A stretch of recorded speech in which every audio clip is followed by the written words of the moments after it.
So hi everyone, this is Varsha and welcome back to Mastermind. तो guys, जैसे कि तुमने इस वीडियो के टाइटल में देखा, ये सारे फिजिक्स स्टूडेंट्स, साइंस स्टूडेंट्स के लिए इंपॉर्टेंट है।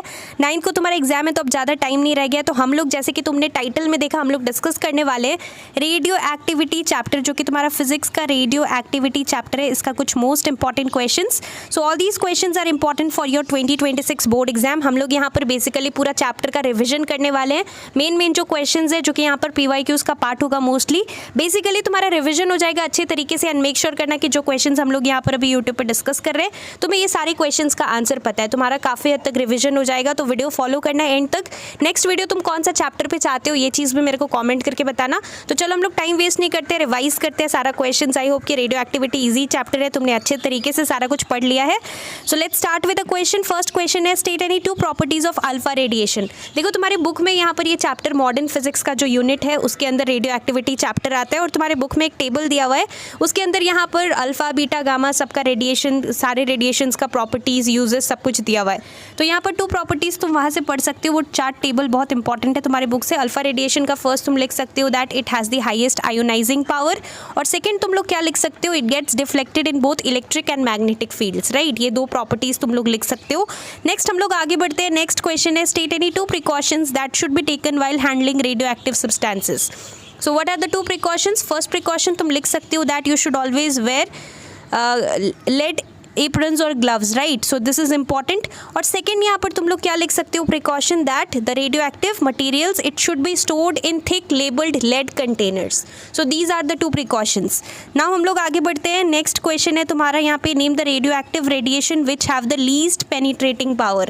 सबसे कम penetrating power किसका होता है? तुम लोग मेरे को कमेंट करके बताओ। देखो, मैं बता ही देती हूँ तुम्हें। सो सबसे यहाँ पर जो कम पेनिट्रेटिंग पावर होता है, हाईएस्ट पेनिट्रेटिंग पावर गामा का होता है, राइट, और लीस्ट होता है अल्फा रेडिएशन का।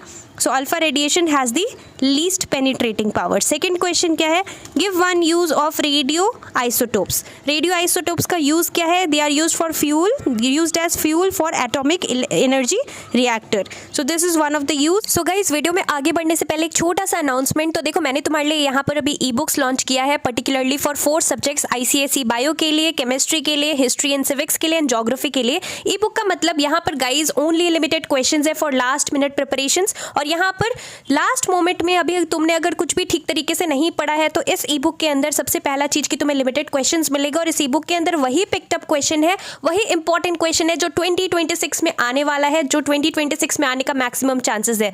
लास्ट ईयर भी गाइज हमने ई बुक लॉन्च किया था, एंड डेफिनेटली तुम्हारे सीनियर्स का 2025 बैच स्टूडेंट्स का काफी ज्यादा हेल्प हुआ था। तुम लोग पिछले वीडियोस में जाकर देख सकते हो, कमेंट्स रीड कर सकते हो।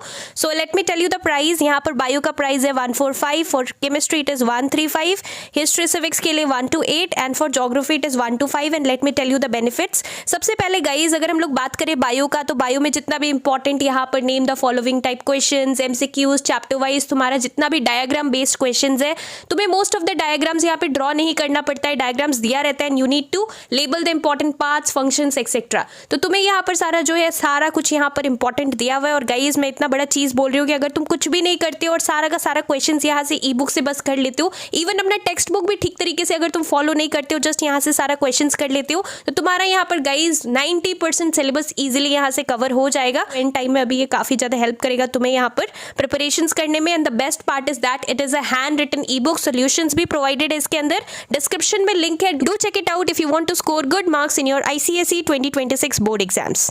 नेक्स्ट हम लोग आगे बढ़ते हैं। तो मेक श्योर करना ये सारा क्वेश्चंस का आंसर गाइज तुम्हें पता है, because these questions are part of PYQs basically and specimen paper also. So moving ahead to the next one, why is radio activity considered to be a nuclear phenomena? Give reason type question है, आ सकता है definitely. So why it is considered nuclear phenomena? Because during radio activity the change occurs in the nucleus of the radioactive element. Change occurs where? In the nucleus. So that is why it is considered to be a nuclear phenomena, because it happens, change occur at the nucleus level, right? So this is the reason.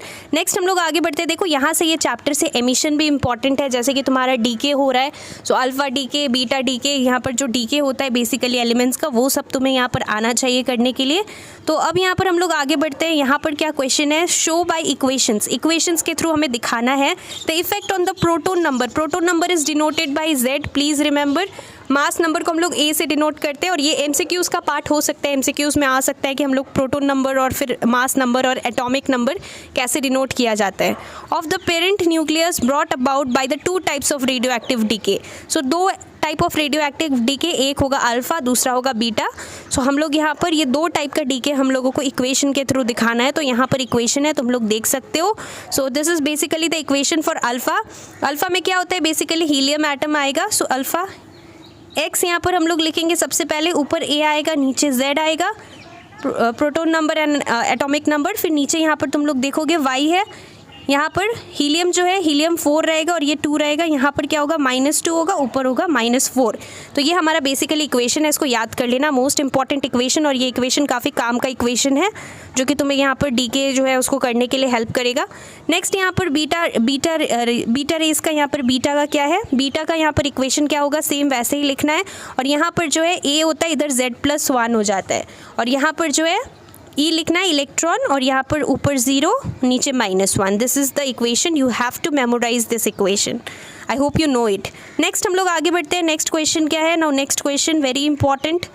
Which of the radio active radiation occurs in the following cases. First quick case क्या है, can cause severe genetical disorder. This is basically gamma radiation. Gamma radiation can cause, gamma rays can cause severe genetical disorders. और दूसरा question है, are deflected by electric field. So it is alpha and beta radiation. Next हम लोग आगे बढ़ते हैं। Next हम लोग दूसरा क्वेश्चन देखते हैं। Next one, a mixture of radioactive substances gives off 3 types of radiation. First one, name the radiation. यहाँ पर 3 टाइप्स तुम लोगों को पता है कौन सा, अल्फा बीटा गामा रेडिएशन होता है। Name the radiation which travels with the speed of light. So it is gamma radiation. Please remember, highest ionizing power alpha का होता है, हाईएस्ट पेनिट्रेटिंग पावर गामा का होता है, और which travels with the speed of light अगर question आ गया, so it is gamma radiation. Please remember. Next question है, name the radiation which has the highest ionizing power. It is alpha, right. So alpha has the highest ionizing power. Next हम लोग आगे बढ़ते हैं guys. Next question है, which radiation produces maximum biological damage. So it is genetical damage और biological damage लिखा रहेगा। So it is gamma radiation. So ये होगा हमारा gamma rays. What happens to the atomic number of an element when the radiation named by you. Which radiation, gamma radiation in the part 1 are above are emitted. So यहाँ पर क्या होता है gamma radiation का, there is no change in atomic and mass number of an element form due to emission of gamma radiation. Atomic and mass number में alpha beta से यहाँ पर चेंजेस आएगा, बट गामा से कोई चेंज नहीं आता है। नेक्स्ट हम लोग आगे बढ़ते हैं। नेक्स्ट क्वेश्चन यहाँ पर तुम लोग देख सकते हो, you have to mention 2 possible sources of background radiation. What are background radiation, definition भी बहुत इंपॉर्टेंट है, तो कर लेना बैकग्राउंड रेडिएशन क्या है। आ सकता है इनडायरेक्ट वे में क्वेश्चन आ सकता है। So there are 2 possible sources background radiation का। फर्स्ट है internal source, second is external source. Internal source तुम्हारे बुक में भी दिया, ये such as carbon C14 and radium in our body. This is the internal source of background radiation. And external source क्या है, cosmic radiation and solar radiation, ये हमारा external source है। नेक्स्ट हम लोग आगे बढ़ते हैं। यहाँ पर है one industrial use of alpha beta and gamma radiation.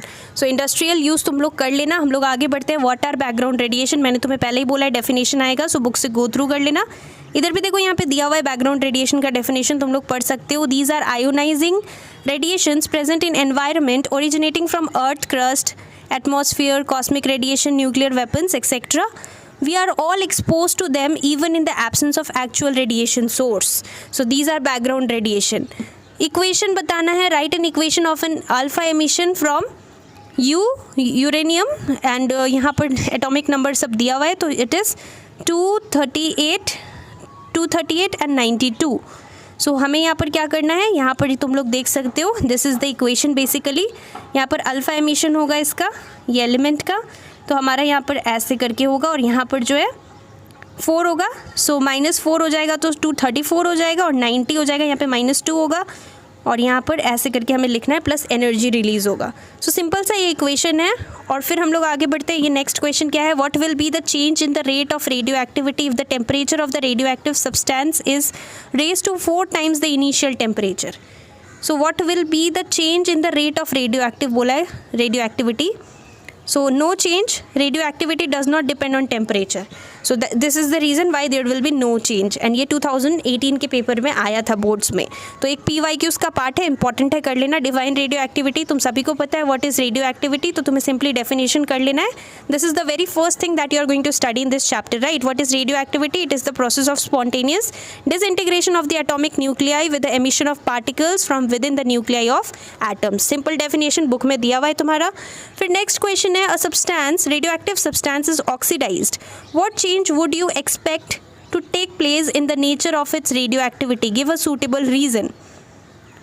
So you can see, if radioactive substance is oxidized, then there will be no change that takes place in the nature of its radioactivity, because radioactivity is a nuclear change in which changes occur in the nucleus, and oxidation is associated with changes in the electrons. So no change. Next हम लोग आगे बढ़ते हैं guys. Next question क्या है, तुम लोग यहाँ पे देख सकते हो. This one, is it possible for a hydrogen H11 nucleus to emit an alpha particle? Give reason. So is it possible? No. Reason is because the nucleus does not contain 2 protons and 2 neutrons. This is the reason. Next हम लोग आगे बढ़ते हैं. Next one. अब देखो इसको क्या करना है. सिंपली यहाँ पे क्वेश्चन है, arrange alpha beta and gamma rays in ascending order with respect to their penetrating power. So penetrating power we all know सबसे हाईएस्ट होता है गामा का. हमें यहाँ पे असेंडिंग मतलब क्या होता है, छोटा से बड़ा. सो सबसे जो कम पेनिट्रेटिंग पावर है वो अल्फ़ा का होता है. तो हम सबसे पहले अल्फ़ा लिखेंगे, फिर ऐसा साइन देंगे, फिर हमारा बीटा का उससे ज़्यादा होता है अल्फ़ा का, और फिर बीटा से भी ज़्यादा हमारा गामा रेज का होता है. तो इस तरीके से हम लोग अरेंज करेंगे. This is how we are going to arrange. Next is ionizing power. Alpha का सबसे ज़्यादा होगा. आयोनाइजिंग पावर सबसे हाईएस्ट आयोनाइजिंग पावर किसका होगा, अल्फ़ा का. लेकिन हमें यहाँ पर क्योंकि असेंडिंग में करना है, मतलब छोटा से बड़ा, तो सबसे पहले हम लोग गामा लिखेंगे इसका, क्योंकि सबसे कम है आयोनाइजिंग पावर. फिर हम लोग लिखेंगे बीटा रेडिएशन, और फिर हमारा होगा यहाँ पर अल्फ़ा रेडिएशन. नेक्स्ट है biological damage. We all know genetical disorder या फिर बायोलॉजिकल डैमेज के लिए सबसे ज़्यादा किसका होता है, गामा का. तो हम यहाँ पे सबसे कम वाला लिखेंगे, फिर बीटा लिखेंगे, फिर हम लोग यहाँ पे गामा लिखेंगे. I hope you are getting it. Descending में बोला होता तो हम लोग उल्टा करते, जो कि अभी हमने किया, लेकिन असेंडिंग मीन्स छोटा से बड़ा करना है. नेक्स्ट यहाँ पे क्वेश्चन क्या है, let's see the next question. When does the nucleus of an atom tend to be radioactive. So when does it tend to be radioactive? तुम लोग यहाँ पे आंसर देख सकते हो. The nucleus of an atom tends to be radioactive when the atomic number is greater than 82 and imbalance of proton and neutron as compared to a normal stable atom. This is the answer.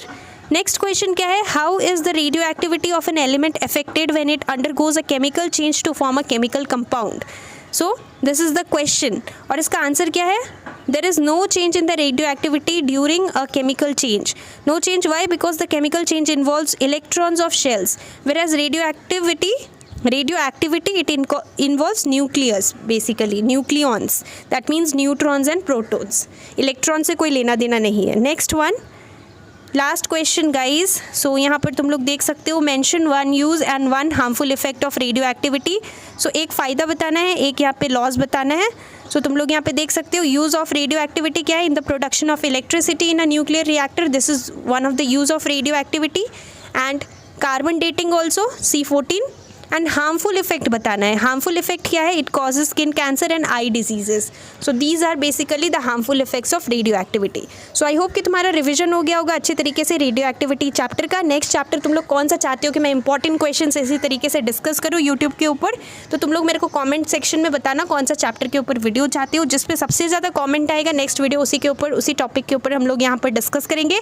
इस video को like कर देना और share करना तुम्हारे जितने भी classmates हैं, फ्रेंड्स हैं, उन लोगों के साथ जिन लोगों का फिजिक्स का पेपर है 9th को.